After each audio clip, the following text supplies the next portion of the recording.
को दिखा रहा है। ये जनसैलाब इस बात को दर्शाता है कि शरघाटी जिस इतिहास के लिए जाना जाता है बदलाव, और ये जनसैलाब जो है बदलाव का जनसैलाब है। और ये युवाओं की जो बड़ी आबादी एग्जिस्ट करती है हमारे शरघाटी में, वो लोग चाह रहे हैं कि बदलाव हो।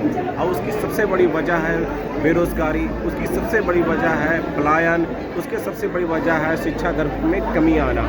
इसके वजह से जो हमारे प्रत्याशी हैं भगत जी, वो ये इन सारे वादों के साथ, इन सारे ऑब्जेक्टिव के साथ, इन सारे मिशनों के साथ जनता के बीच में आए हैं। और जनता चाहती है कि इनके आने के बाद हमारे सोसाइटी, हमारे शरघाटी में शिक्षा दर बढ़े, बेहतर एजुकेशन सिस्टम हो, हेल्थ व्यवस्था हो और लोगों को बेहतर मुहैया हो, सुविधा अच्छी मिले।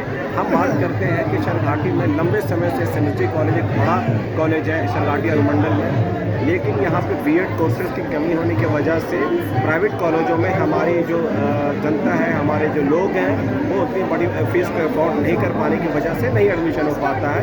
तो हमारा संघर्ष ये रहेगा कि हम शरघाटी SMSD कॉलेज में या और विभिन्न कॉलेज में, सरकारी कॉलेजों में B.Ed कोर्सेज लाएंगे। PG कोर्सेज़ की अवेलेबल, लंबे समय से संघर्षों की लड़ाई चल रही है PG के लिए, पोस्ट ग्रेजुएशन की, इसमें वजह नहीं होने की वजह से नज़दीक में ड्रॉप आउट जो रेशियो है गया डिस्ट्रिक्ट का, वो बढ़ रहा है।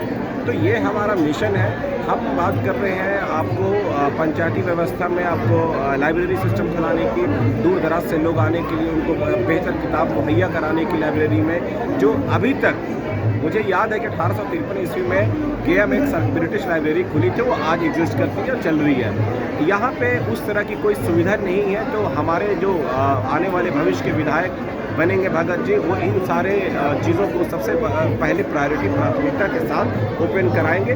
और डिस्ट्रिक्ट जो है अल्टीमेटम गोल है शरघाटी का, क्योंकि 20 सालों से सिर्फ जुबानी वादा रहा है, जुबानी चुनावी एजेंडा बनकर रह गया है। धरातल पर इसकी ग्राउंड रियलिटी जो है एकदम नहीं है। तो ये हमारा मिशन है, शरघाटी सबसे पहले डिस्ट्रिक्ट बने, जिसकी वजह से जब ये डिस्ट्रिक्ट में इनरोल हो जाएगा तो इसका जो फंड है 1,000 करोड़ हो जाएगा। 500 करोड़ कितना सेंट्रल गवर्नमेंट अलॉटमेंट करेगी, स्टेट गवर्नमेंट, वो इसको मिलेगा। और लोगों के बीच में जो कार्य है, बेरोजगारी है, पलायन है, और जो MNCs कंपनी है, जो बाहरी मल्टीनेशनल कंपनी है, कोशिश करेंगे कि ज़मीन मुहैया कराकर यहाँ पे फैक्ट्री स्थापित हो, कॉर्पोरेट इंडस्ट्री बने, बेरोजगारी दूर हो, पलायन दूर हो। और महिलाओं को अगर हम विधायक जीता के ले आते हैं तो महिलाओं को एक सिलाई मशीन और उनको स्किल डेवलपमेंट के अनुसार उनको ट्रेनिंग दिया जाएगा, सिलाई का, पढ़ाई का और जो कारपेंटर का, ताकि वो जो है सशक्त बन सके। हमारा मेन फोकस है महिलाओं का सशक्तिकरण भी, एजुकेशनलिस्ट बनाने की, क्योंकि बहुत सारे ऐसे बच्चे हैं जो एजुकेशन से इतनी दूर हो चुके, क्योंकि उनको सही गाइडेंस नहीं मिला, सही एजुकेशन प्लेटफॉर्म नहीं मिला। वो सारा हमारा प्रायोरिटी लिस्ट में है और हम इसको सबसे बड़ा दूर करना चाहते हैं। टॉर्च क्यों मिला? भगवान की देन देखिए, समझिए इस बात की, नियति का नियम को समझिए। टॉर्च क्यों मिला? क्योंकि टॉर्च जो है एक रोशनी का जनक माना जाता है, जिससे प्रकाश निकलता है। अब प्रकाश निकलता है तो जब प्रकाश क्यों निकलेगा? जब अंधेरे को रोशनी दिखाने का।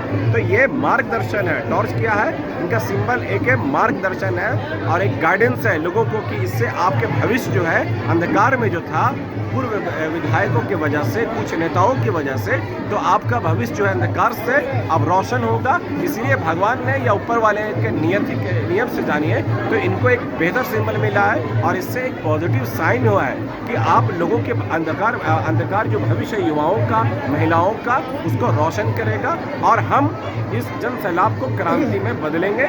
और इतिहास गवाह है कि बाहरी ताकतों को हमने भगाया है, चाहे मुगलों की बात करें, चाहे हम ब्रिटिशों की बात करें। हमने भूदान आंदोलन में पार्टिसिपेट किया, हमने जहांगीर बख्श खान जैसे मुगल शासक को भी फेस किया है कोल राजाओं के द्वारा। तो इतिहास शरघाटी का गवाह है कि हमने लड़ा है बाहरी ताकतों से और विचारधारा से लड़ा है, और हम लड़ेंगे और हम जीतेंगे। और किसी भी भेदभाव से उठकर भगत जी को वोट दें, किसी भी जातीय समीकरण से उठकर वोट दें, एक सशक्त होकर, एक मुत्तहिद होकर वोट दें। मेरी सभी लोगों से ये गुजारिश है।